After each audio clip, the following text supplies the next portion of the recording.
Hi everybody, welcome to 2 Off the First for October the 11th, 2022. I'm Ryan Ballesteros. Good to have you here with us, whether you're listening on a podcast service or you're watching us on golfnewsnet.com or YouTube. We are grateful for your time today. We are presented by our friends at French Lake Resort. We have two stories for you. Sorry for yesterday's show not coming up. Yesterday was a holiday. I went up playing 9 holes with my wife, so didn't wind up recording the podcast. Apologies for that. But we still have basically the same two topics to talk about. One is LIV related, and has been kind of expanded upon a little bit actually since Monday, so it's probably a good thing we didn't talk about it Monday. And then we have kind of Tom Kim and Jon Rahm to talk about, the big winners, along with Jody Ewart Shadoff of the weekend in professional golf. So let's start with LIV, and then we'll get to the winners of the weekend on the back half of things. So LIV, obviously, we've caught you up on everything related to their relationship with the MENA Tour, the Middle East North Africa Tour, with their submission to the official World Golf Ranking that they now have a strategic alliance and therefore they should be getting world ranking points immediately. The world ranking body responding and saying, whoa, we need to review what you have sent us, and it's going to take us at least 2 weeks, which just so happens to coincide with the time frame that you need these points, so you're not getting any points this year. And now we have come through the Bangkok, Thailand event where Eugenio Chacarra won, which was great for him, young kid, decided to eschew playing on the PGA Tour or even trying to get to the PGA Tour, signing with LIV, and winds up winning this tournament in Thailand, which had probably the most bizarre leaderboard of any LIV event if you have paid attention to any of the 6 that they have played so far. The others all kind of seem to fit into a very narrow band of the players who played well. This time it was quite different. And a lot of the players who hadn't performed particularly well so far performed well this time. So you had Chacarra, who's really getting used to being a professional golfer, and probably the lack of a schedule, the lack of starts in tournaments to kind of get reps as a professional. You've got Richard Bland, who is a part of it. You've got Harold Varner III, who moved over from the PGA Tour, probably one of the more disappointing signings in terms of kind of public thought, public reaction to it. But nevertheless, you had an interesting kind of tournament that was a little bit different than anything related to LIV previously. And in the midst of all of this, you've got these players who are upset that the official World Golf Ranking told them they can't have points this week. And Bryson DeChambeau went on the offensive, as did Greg Norman after the event. Now, Greg Norman after the event said that the official World Golf Ranking should, quote, grow up and give them points, even though LIV basically satisfies none of the requirements to earn official World Golf Ranking points, even with their strategic alliance with the MENA Tour. That's one tack.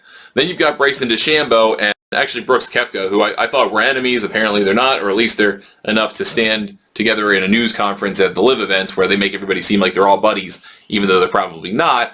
And both guys were asked about the official World Golf Ranking points. Brooks isn't really cerebral about it, and I don't think he really all that much cares because he's won 4 majors. He's pretty much good to go for the rest of his viable career in the major championships. But if you look at what Bryson said, and I'll read the quote directly to you because I don't want to mangle his words. I want to give you exactly what he said when he was asked about this. And he said, quote, "They're delaying the inevitable, the official World Golf Ranking. We've hit every mark in their criteria. So for us not to get points is kind of crazy with having, at least I believe, we have the top players in the world. Not all of them, but we certainly believe that there's enough that are in the top 50, and we deserve to be getting world ranking points. When they keep holding it back, they're going to just keep playing a waiting game where we're going to keep dropping down in the rankings to where our points won't even matter." That's what they're trying to accomplish. And I hope that people can see right through that rather than believe the lies that they've been told. From my perspective, I think we deserve points, end quote. Now, the interesting thing is, DeChambeau talks about lying and then lies. Straight away lies. He lies up top. He says, we've hit every mark in their criteria. We've been over this over and over again. Don't need to rehash it. They haven't hit basically any of them. But what's interesting is that maybe just retelling this lie hasn't worked, so maybe they're going to do something about it. Eugenio Chacarra, after he won, spoke with, and I forget the journalist's name, so I apologize to the gentleman, but with Golf Channel Latino America for a podcast, and he said that the players have been talking about for LIV golf events, going back to the event at Trump's place at Bedminster, which was a real S show back in the summertime. And they believe that they can institute a cut, however minor that is, and satisfy one of the World Golf Ranking requirements, and that they should get points for the Jeddah event this week, which is Saudi Arabia, by the way. because they will have satisfied that specific requirement. So the rumor is, and none of this has been confirmed by Liv, by the way, that you'd think they would tell you this stuff right away, like they do everything else. But the rumor, and these come from Chikara, but also all of the kind of Liv bot accounts of people who you'd never heard of 7 months ago, but all of a sudden have all kinds of inside sources about Liv and tens of thousands of bot followers. But what the narrative is from Liv-backed folks and Liv participants is that they're going to institute a cut for this week's final individual event, and that cut will be 3 players. That they will have a cut after 36 holes from 48 to 45, and that's going to supposedly do it, which, again, this is another kind of idea in Liv's half-assed idea category, which they are full of. They have all kinds of ideas that are half-assed to try to satisfy broadcasters, or to try to get people interested in the product, or to try to satisfy the official World Golf Ranking. And they thought the Mina Tour idea, because they play 54-hole events and are certified to give points as such, would be an instant loophole, and they would be absolutely nailing it. And that obviously wasn't true. And then they've come up with this idea, well, you say we need a cut. Well, we'll cut some people. We'll cut 3 people. And good luck to those 3. But we'll have a cut, and you'll have to give us points. Even though, once again, first of all, that would not satisfy the spirit of the rule of having a cut. Second of all, there's still a whole ton of other criteria that and so they're trying to check boxes with loopholes or with disingenuous answers to some of the World Golf Ranking criteria, instead of just saying, look, you have to make a choice. And this is, again, genuine advice. You have to make a choice if you are Liv. Do you want to play the game, or do you not? Because you've built yourself as this rebel tour that's revolutionary and different, thinking about a different way of golf. And if that's the way you want to be perceived, what the hell are you doing trying to put together something that fits really neatly into the golf ecosystem, or trying to find loopholes to fit into it? If you want to be different than professional golf as it is, and you want to be revolutionary, the last thing you want is to be associated with the World Golf Ranking, which stands for everything that is professional golf today. Exactly codified. We want 72 holes. We want at least 75 players.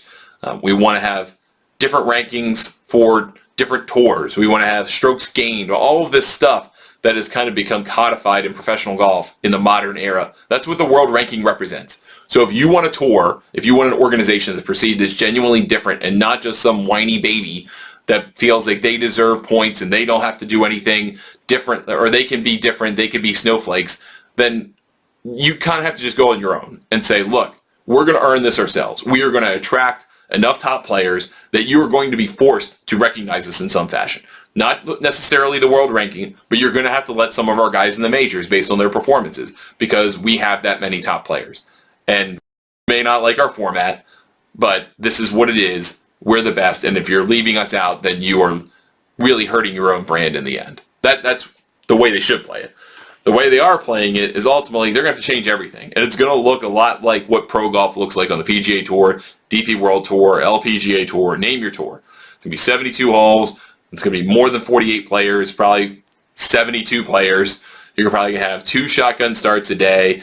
You're just going to look like standard issue professional golf, even if you kept the shotgun start component of it, even if you keep the team component of it. And at the end of the day, that's just going to cost the Saudis more money, because you're going to have to buy more players, or you're going to have to water down your fields with qualifiers.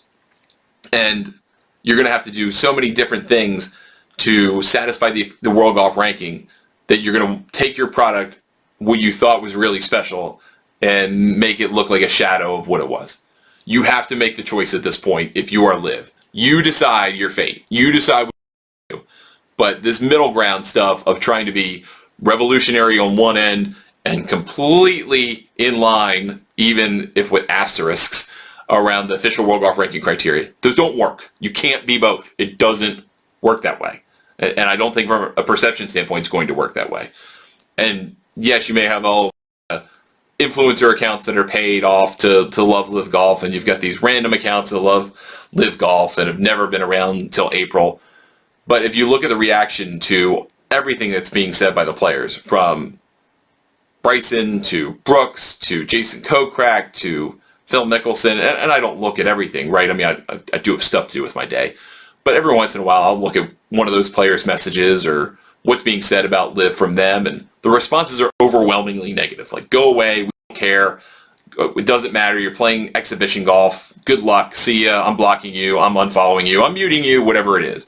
So generally the reaction is not good, and I think that's reflected in what you're seeing in the public reaction to everything. So I don't think that you can win unless you have to be truly different and revolutionary. Not, we just want the money. Make it truly different, and maybe you have a chance. Otherwise, this thing's going away in 3 years. It's going to be a total waste of billions of dollars for the Saudis, and Greg Norman's going to look like an absolute failure. Meanwhile, all the players that got paid, they're going to be ultra wealthy, and they may not even have a ticket back to the PGA Tour, but they're going to make out in monetary fashion. So they've already won, really, if they think about it in terms of money.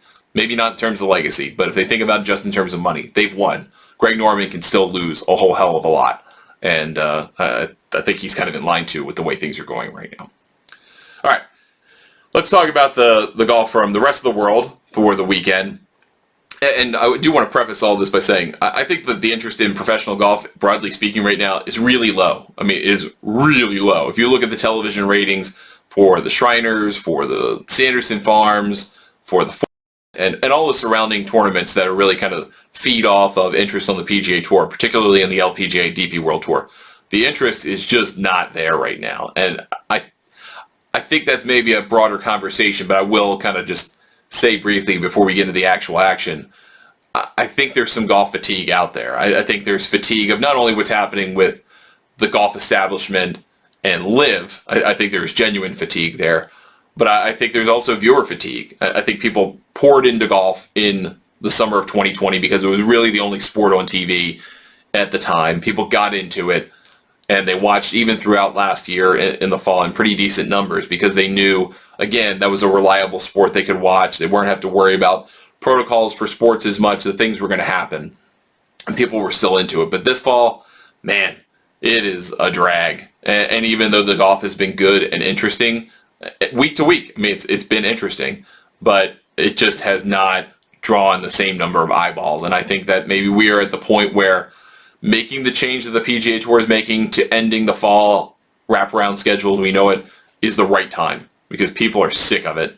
And I think probably also already pronouncing the fall going away is probably turned away some number of hardcore fans who are just like, well, if it doesn't matter, I'm not going to watch right now, and we'll see what it looks like next year. But all that to say, there just isn't the same amount of attention on golf right now, and it is pretty fascinating to see that there's been that kind of drop to pre-pandemic levels of interest in professional golf in the fall.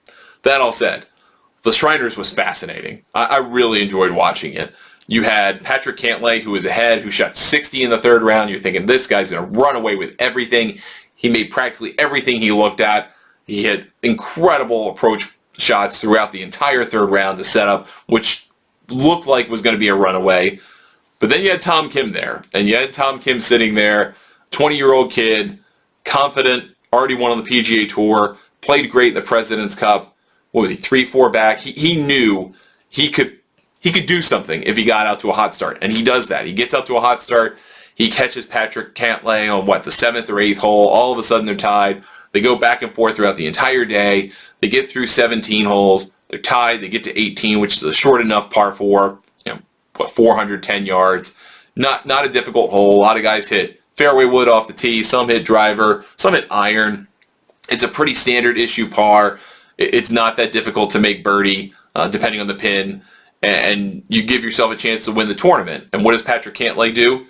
Duck hooks one right into some desert bushes. And Tom Kim just thumps one right out there, puts it in the fairway, and he goes ahead and hits the green. But before that happens, you have Cantlay who decides to play for the win. And by the way, he should have played for the win. He's won plenty of times on the PGA Tour. He should play for trophies at this point. He's got enough money. He doesn't need to necessarily worry about another few $100,000. He can worry about trophies. So his ball winds up in a bush. He decides with his caddy he's going to try to extricate the ball from the bush by hitting it, not taking it unplayable. It doesn't go well. Then he winds up having to hit the ball. He hits the ball into the water hazard guarding the green. He makes a triple by making a 25-footer on the final hole to wind up tied for second with Matthew Neesmith, who has his best career finish on the PGA Tour and was part of the action, by the way, throughout the day. Was a good player in the final threesome. And then there's Tom Kim. Lags down to a foot, hits it in. He's a two-time PGA Tour winner. He is the youngest guy this side of Tiger Woods to win twice on the PGA Tour, and only one guy has been a two-time winner on the PGA Tour at a younger age, and that's Ralph Gouldall, and that's, a bazillion years ago in relative speaking fashion. So he's the youngest player in at least modern PGA Tour history. Again, him and Tiger won his first event in Vegas, to have 2 wins on the PGA Tour. That's not to say Tiger Woods is Tom Kim and Tom Kim is Tiger Woods. There's so much more to that than those first 2 wins for those guys. But there is kind of a precedent here that he could be special. He could be unique. And yes, he did it 2 times in 4 starts, so it could be a heater. And you don't want to get too ahead of yourself thinking Tom Kim is the next coming, or he's the next guy that's going to be on the Mount Rushmore of male professional golf greats. But he's got that killer instinct. He's got the ability to win. He is kind of slow, which I think some of the greatest players of all time are kind of slow. Tiger used to be kind of really slow. A little bit better now, but pretty slow, very methodical. Jack was slow. Arnie wasn't really slow. Ben Hogan was fairly slow at times. So, I mean, you had guys that were methodical. They're among the best players in the world, or best players in history. And there he is. There's Tom Kim, winning twice. He wins the Wyndham Championship to end the season, or the regular season at least, gets into the playoffs. Now he wins this event. He's 15th in the world ranking. You hadn't heard of him probably, even if you were a hardcore golf fan, you probably hadn't heard of him until July, the Open. And now he's 15th in the world. And it's pretty amazing what he has done this quickly, especially even in a system where you have depressed ranking points for wins. And he's managed to win twice, earn those depressed ranking points, and still be able to pull himself into the top 15 in the world. He's not going anywhere. He's not going anywhere. And I tweeted this before. He is a guy I really like to win the PGA Championship next May at Oak Hill. I mean, it just feels absolutely right that he could do that with the kind of ball striking he has, just his presence. He really understands tournament golf. You get into a mano-a-mano situation, he seems to really thrive in that environment. He said afterwards he is just loving playing on the PGA Tour, and that he gets to achieve his dreams and goals, which is really special. I think that's really interesting, and I think it's really easy to forget, especially right now with how much money there is in professional golf, that young guys can have fun, that this could just be a good time. They could be playing for $10,000 instead of $1.44 million that Tom Kim got for winning, and have a great time. And that drives them. They are hungry. They have no life attachments other than maybe to their friends and their parents. And other than that, they don't have any entanglements. They don't have kids to care for. They don't have a potential spouse or partner to worry about. They're just living life and living large. And I think that makes Tom Kim particularly dangerous right now. But really interesting fall golf. Again, 3rd tournament in a row. Had a really interesting finish. You had a playoff in Jackson, Mississippi between Sepp Straka and Mac Hughes. You had that total debacle on the 72nd hole. Again, at the Fortinet to start the season with Danny Willett 3-putting from, 5 feet, 4 feet, and Max Homa chipping in to win. So the 3 events have been really interesting. We've got the Zozo Championship this week in Japan. According to Arashino Country Club, which has been host to Tiger Woods winning already, to Hideki Matsuyama winning. The 3rd champion of this event was in Thousand Oaks, California, which is Xander Schauffele, when they had it in the States, when you couldn't travel to Japan. But we've got a really good field this week, pretty interesting. Maybe we'll talk about that tomorrow as well in the show, a little preview of the event. And then quickly, I just wanted to get to Jon Rahm. Jon Rahm won the Spanish Open for the 3rd time in his career already on Sunday. And he did it going away. Shot 62 in the final round, was already well ahead. There was no way he was losing this thing. And the interesting thing I think he said after was, these are kind of the hardest events to win, the ones you're expected to win. He was a plus 225 favorite, 9-4 before this tournament started, which is exceptionally low odds for a professional golf tournament for someone to win. So he was expected to blow this field away, and he did that. I think that's really commendable and remarkable. But what I thought was also particularly interesting was 2 things. One, that he gave credit to kind of the Spanish golf history behind him. He said it was very humbling, kind of hard to process, that he's now won this event the same number of times as Seve Ballesteros. Both of them won it 3 times as the most of any player. It's one of the longest running national championships in golf, goes back into the 20s. It's been around a long time. So for him and Seve to be in the same breath in his home country is a pretty big deal. Obviously, Seve's had a different career major-wise, influence-wise, but Jon Rahm knows where he is in terms of his place in history. And he gave a nice shout out to Sergio Garcia for being an influence on him. But I also thought it was kind of interesting, again, to bring back to the first segment, when he was giving his victory speech at the trophy ceremony with all the crowd around, Rahm wanted to congratulate Eugenio Chacarra and basically said he, the player, is not the enemy. He's not someone I'm rooting against. I'm rooting for him and want to congratulate him and hope he saw what he had to say. I thought that was really classy. I think Rahm is a really great representation of what golf can. I mean, I know he's got the hothead streak, that he gets angry and all that stuff, and people don't like that, and at times that can be unbecoming. Generally speaking, Jon Rahm is a really good guy. I've enjoyed his company a couple different times. He's pretty eloquent. He thinks about what he says. Maybe not always about what he does, but he thinks about what he says. He thinks it's critically important to support the European Tour, the DP World Tour. He talked about that when the PGA Tour is figuring out its plan for all these elevated events and getting the guys together more often. Thought about all of that and has weighed in on that, and I think that was a good thing for him as well. He's a guy who's quietly leading behind the scenes, I have the feeling. He's going to shape the future of professional golf in some ways maybe we don't know about yet. And I know all the focus is on Rory because he's a public face and he talks about it so often, and he talks about it with a lot of snide remarks and gusto and emotion and sarcasm, trying to kind of poke the other side. Rahm's not that way. He wants it to work out. He wants what's best for a bigger set of people. And not to say that Rory doesn't, but Rahm goes about it in a different way. And I think he is quietly shaping the future of professional golf. And someday we'll hear that story, maybe from Rahm, maybe from someone else. But I think he's having a big hand to play in all of that. Finally, I want to end the show with the other result of the week. Probably brought the biggest smile to my face, personal stuff aside. Jody Ewart-Shadoff won her first LPGA Tour event. She won the LPGA Mediheal Championship at the Satakoy Club in Somas, California. She had a huge lead going in the final day. I think she was 5 up. She got caught. I think she even lost the lead briefly to Paula Rito, who, interestingly enough, had her first win after nearly 200 LPGA starts this year in Canada. And she wound up getting the job done. Rito dropped a critical shot late. Ewart-Shadoff didn't. She wound up winning, and that was huge for her. Really cool. Adam Shadoff is her husband. He's a broadcaster, sports broadcaster in Orlando. We follow each other on Twitter. We've talked plenty of times about the LPGA, the future of the event. It's really cool. It was cool to see his reaction. You don't get to see that too often. So if you get to follow Adam on Twitter, if you get to see his reaction video, it's absolutely worth it. It's really cool to see the emotion on someone else's face when someone they love accomplished their dreams. I know we focus so much on the person who accomplishes it so often, but that support system, that belief, those years of trying to help people through the dark times and kind of lift them up to where they need to get to go to achieve their dreams. It's really cool to see, and it kind of brought a smile to my face. It got a little dusty in the room just because it's hard to imagine this game beats you down so much at a professional level. It is really, really hard to be successful, extremely hard, and you lose so much more often than you win. You lose 99% of the time, but that 1% that you win for the players that do win it's everything. It really is everything. And to do it for the first time after 10 years out on tour, it's really great. And hopefully it's the first of many more for Jody Ewart-Shadoff.